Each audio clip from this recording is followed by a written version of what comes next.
E foi o que muita gente fez, principalmente um jovem chamado Steve Wozniak. Steve Wozniak is one of my heroes because he really worked in a garage and made an object and then turned that object into a company. And at the time, there was nothing like it. It was a complete computer system. Primitive, yes, but a complete system. And then Steve Wozniak also wrote most of the software for us. So he was a hardware designer, he was a problem solver, he was a software developer, just kind of this incredible genius sort of guy who got the whole Apple Corporation started. Woz, como era conhecido, e seu sócio Steve Jobs trabalharam noite e dia para tornar um sonho realidade. The suburban ranch house behind us is the site of the quintessential Valley success story.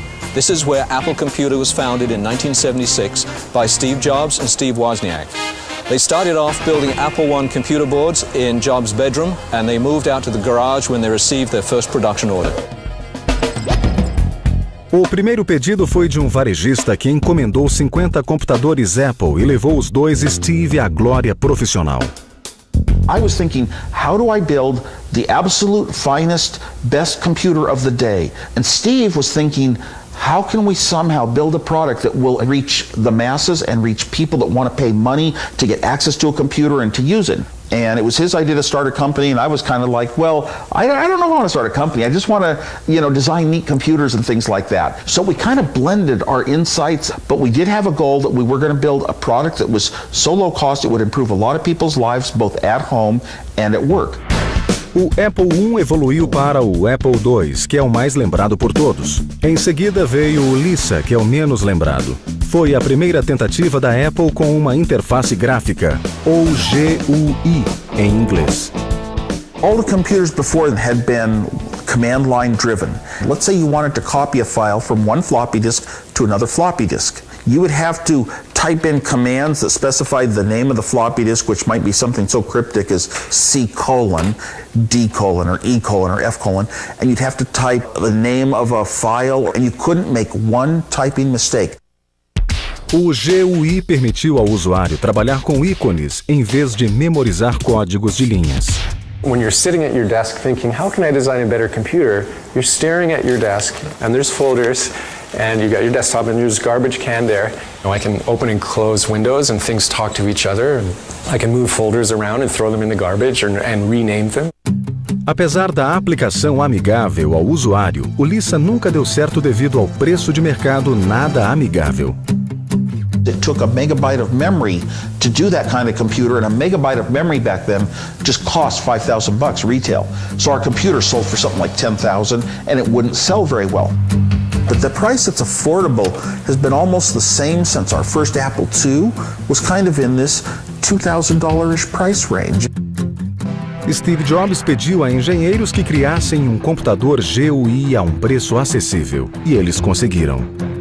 Here you have, in 1984, the Apple Macintosh. This came out to a lot of fanfare as a different kind of computer, quote, for the rest of us. So while the IBM PC was pitched at the sort of staid, kind of boring businessman, the Mac was for people who wanted to have fun, who were creative, and who weren't computer experts but needed to do work with a computer quickly. O Mac contava com um mouse, menus que podiam ser arrastados e ícones abertos com um clique. Logo, a IBM copiou as características. E aprender a usar o computador passou de desafiador a execuível. In the 1980s, if you were using a personal computer, you were a beginner by definition, and people really needed guidance. And the fact that there were magazines like this, and books and other sources of information was really a sign that the revolution was here to stay. A Apple fez de Woz um multimilionário.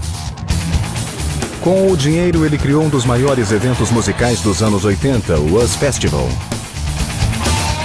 We put $10 million into building an amphitheater and putting in various needed facilities and plumbing and whatever. I even tested the porta potties myself. I think the reason it's gone over so well is that we got more porta potties per person than any other event of its type ever.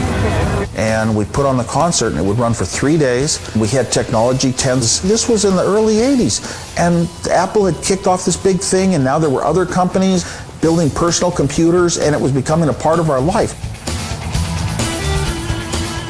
personal computers were just starting to connect to musical instruments, and technology and music kind of go together, and they always do.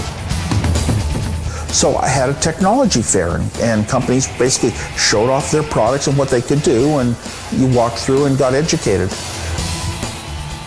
O US Festival prenunciou o casamento de cultura e tecnologia que o microprocessador tornou possível. O chip transformou o modo de fazer negócios e transformou o modo com que as pessoas se divertiam.